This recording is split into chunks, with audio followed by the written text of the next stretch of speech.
ચાલુ વર્ષે ચોમાસું સામાન્યથી પણ નબળું રહેવાની હવામાન એજન્સી સ્કાયમેટની આગાહી। ઉત્તર અને પશ્ચિમ ભારતમાં સામાન્યથી ઓછા વરસાદની શક્યતા। મધ્ય ભારતમાં પણ સામાન્યથી ઓછા વરસાદની સંભાવના। જુલાઈ મહિનામાં 95% વરસાદનું અનુમાન। ઓગસ્ટમાં વરસાદ ઘટીને 92% થશે। સપ્ટેમ્બરમાં 89% વરસાદ રહેશે।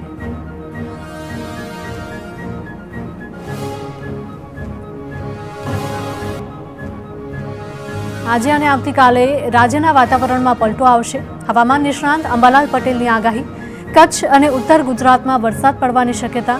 સાબરકાંઠા, હિંમતનગર, અરવલ્લી, પંચમહાલ, દાહોદ અને વડોદરામાં વરસાદની સંભાવના। તો ગાંધીનગર, અમદાવાદ, મહીસાગરમાં પણ માવઠાની વકી।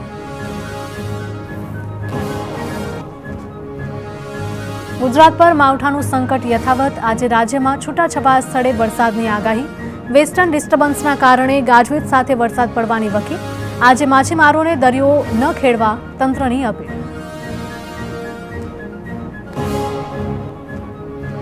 સૌરાષ્ટ્રના દ્વારકા, જામનગર, રાજકોટમાં વરસાદની શક્યતા। તો દાહોદ, પંચમહાલ, મોરબીમાં પણ માવઠાની સંભાવના। જ્યારે કચ્છ, બનાસકાંઠા, સાબરકાંઠા, અરવલ્લી, મહીસાગર અને પાટણમાં પણ અપાયું છે વરસાદનું એલર્ટ। પાકિસ્તાનની સરહદથી ભારતમાં ડ્રગ્સ ઘુસાડવાના નેટવર્કનો પર્દાફાશ। ગુજરાત અને રાજસ્થાન એટીએસે સંયુક્ત કાર્યવાહીમાં 2 શખ્સની ધરપકડ કરી। રાજસ્થાનની બોર્ડર પાસેથી ડ્રગ્સ સાથે બંને ઇસમોને ઝડપી પાડ્યા। રાજસ્થાન લવાયેલા 5 કિલો ડ્રગ્સનો જથ્થો જપ્ત કરાયો। બંને રાજ્યની તપાસ એજન્સીએ આરોપીઓની પૂછપરછ હાથ ધરી।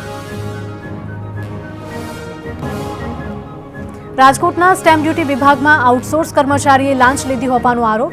જાગૃત નાગરિકે જૂની કલેક્ટર કચેરીમાં ગ્રામ્ય 2 ઓફિસનો વિડીયો વાયરલ કર્યો છે। 5000 રૂપિયાની માંગણી કરી 2000 રૂપિયા વસૂલતો કર્મચારી કેમેરામાં ઝડપાયો। જૂના કેસના ઝડપી નિકાલ માટે લાંચ માંગી હોવાનો આક્ષેપ।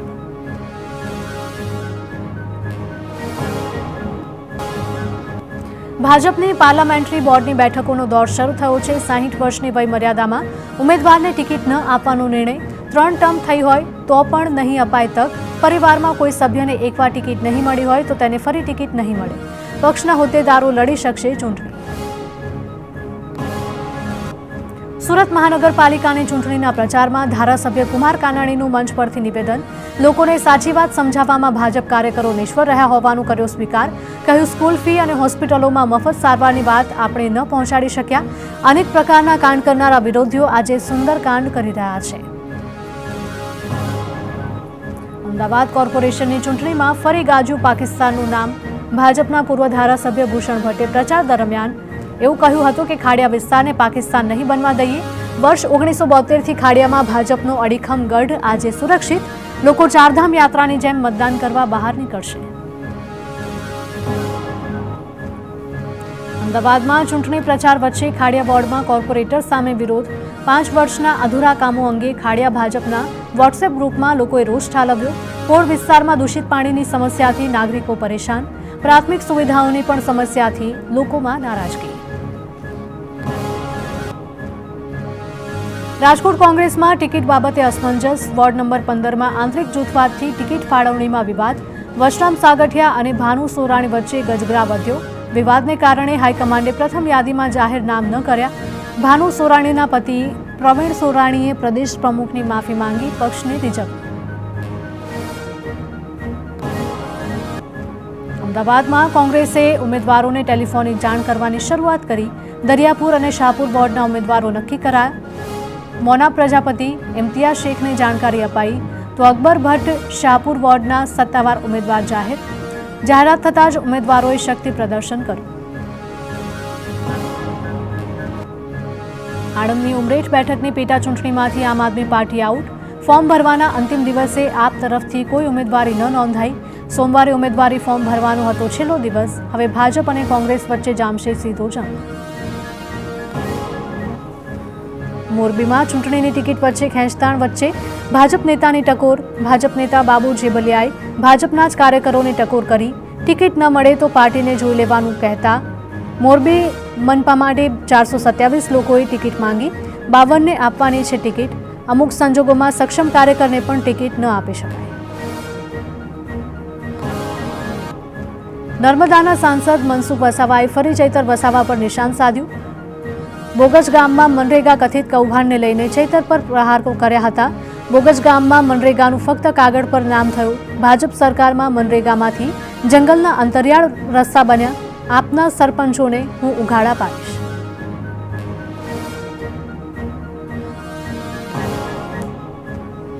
સુરત મહાનગરપાલિકામાં આમ આદમી પાર્ટીએ પોતાનો મેયર બનાવવાનો દાવો કર્યો. પાર્ટી પ્રદેશ અધ્યક્ષ ઈસુદાન ગઢવીએ પ્રેસ કોન્ફરન્સ કરી દાવો વ્યક્ત કર્યો. પાર્ટીએ મનોજ સોરઠિયાને ઉમેદવાર જાહેર કર્યા. ઈસુદાન ગઢવીએ કહ્યું કે સોરઠિયાના નામની જાહેરાત એક માસ્ટર સ્ટ્રોક સાબિત થશે.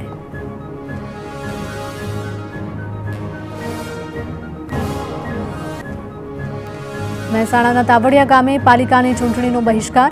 મહાનગરપાલિકામાં સમાવેશ અને ડીપી પ્લાનનો ગ્રામજનોએ વિરોધ કર્યો. ખેતી અને પશુપાલન છીનવાઈ જવાની ભીતિએ ખેડૂતોમાં ચિંતા. ઔદ્યોગિક ઝોન હટાવી ખેતી ઝોન રાખવા માટે માંગ કરી. 80 મીટરનો બિનજરૂરી રિંગ રોડ રદ કરવાની પણ માંગણી કરી. વાવથરાદના વાસડા ગામે ખેડૂતોએ ચૂંટણીનો બહિષ્કાર કર્યો. 3 વર્ષથી કેનાલનું કામ અધૂરું રહેતા ખેડૂતોમાં રોષ. સરકારી મંજૂરી મળી હોવા છતાં તંત્રની ઢીલી નીતિથી ખેડૂતો પરેશાન. વાસડાથી સુઈગામ સુધી 22 ગામોમાં પાણીની અછત.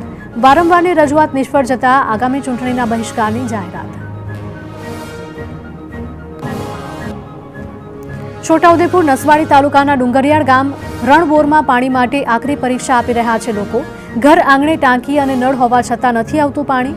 ગામમાં પીવાના પાણીના 50થી પણ વધારે બોર હોવા છતાં પાણીના જળસ્તર નીચે જતા રહેતા 200 ફૂટ ઊંડા બોરમાં પણ પાણી નથી. ગ્રામજનો પાણી માટે દૂર દૂર સુધી જવા મજબૂર. જામનગર મહાનગરપાલિકા સંચાલિત સ્વિમિંગ પુલના વહીવટમાં લાલિયાવાડી. મેન્ટેનન્સના અભાવે બંધ કરાયેલો સ્વિમિંગ પુલ એપ્રિલ મહિનો શરૂ થવા છતાં શરૂ નથી કરાયો. ગત વર્ષે પણ છેક મે મહિના સુધી હોજ બંધ રહ્યો હતો. વેકેશનમાં બાળકો સ્વિમિંગ શીખી શકે તે માટે સ્વિમિંગ પુલ ઝડપથી શરૂ કરવા વાલીઓની માંગ. જીપીએસસીના વલણ સામે હાઈકોર્ટે સખત નારાજગી દર્શાવી. પરીક્ષામાં પૂછાયેલા પ્રશ્નની માન્યતા અંગે સ્પષ્ટ જવાબ ન મળતા હાઈકોર્ટ નારાજ. હોદ્દેદારો સામે અદાલતના તિરસ્કારની કાર્યવાહી કરવાની ચીમકી આપી. સરકારી અધિકારીઓની નકારાત્મક માનસિકતા સામે અનેક સવાલો ઉઠ્યા. હાઈકોર્ટે કહ્યું કે એક માર્ક ઉમેદવારનું આખું ભવિષ્ય બદલી શકે છે. પરીક્ષાનો હેતુ જ્ઞાન ચકાસવાનું છે, હેરાન કરવાનું જરાય નથી. ઉમેદવારો દેશની સેવા કરવા માટે પોતાની જાતને સાબિત કરે છે. કોર્ટમાં સરકારી વકીલની દલીલો વચ્ચે સુનાવણી. દ્વારકામાં આર્મીનો વેશ ધારણ કરી ફરતો નકલી જવાન ઝડપાયો. રાજસ્થાનના સિરોહીના 19 વર્ષીય યુવકની પોલીસે ધરપકડ કરી. નકલી આઈડી કાર્ડ અને યુનિફોર્મ સાથે જમાવતો હતો રોફ. પોલીસે યુવકની ધરપકડ કરી વધુ તપાસ હાથ ધરી. અમદાવાદના સાણંદમાં ડ્રગ્સના કાળા કારોબારનો પર્દાફાશ. પોલીસે કપડાની દુકાનમાં દરોડા પાડીને 21.48 ગ્રામ એમડી ડ્રગ્સ જપ્ત કર્યું, જેની કિંમત 2,14,000 રૂપિયાની આંકવામાં આવી. આરોપીની પૂછપરછમાં બીજા 2 યુવક અને યુવતીનું નામ પણ ખુલ્યું. સુરત પોલીસે no drugs in Surat city અભિયાન અંતર્ગત કાર્યવાહી કરી છે. સચિન જીઆઈડીસી પોલીસે ગાંજા સાથે એક શખ્સને ઝડપી લીધો. 2,250 રૂપિયાની કિંમતનો ગાંજો જપ્ત કરવામાં આવ્યો છે. શિવનગરની દુકાનમાં પોલીસે છાપો માર્યો હતો. દુકાનમાં ટેબલના ખાનામાંથી ગાંજો મળી આવ્યો. રાજકોટના કોઠારિયા રોડ પર તસ્કરનો આતંક. યુવતીના હાથમાંથી મોબાઈલ ઝૂંટવીને તસ્કર ફરાર. મોબાઈલ ઝૂંટવી સ્કૂટર પર સવાર શખ્સ ફરાર થયો હતો. તસ્કરે પહેલા યુવતીનો પીછો કરી રેકી કરી હતી. સીસીટીવીના આધારે પોલીસે તપાસ હાથ ધરી. ગુજરાત સહિત 21 રાજ્યોમાં 2 દિવસ વરસાદ અને કરા પડવાની સંભાવના. વેસ્ટર્ન ડિસ્ટર્બન્સના લીધે સમગ્ર દેશમાં પલટાશે વાતાવરણ. જમ્મુ કાશ્મીર, હિમાચલ અને ઉત્તરાખંડની સાથે મેદાની રાજ્યોમાં કરા સાથે વરસાદની આગાહી. 10 એપ્રિલ સુધી અલગ અલગ રાજ્યોમાં દેખાઈ શકે છે વરસાદની અસર.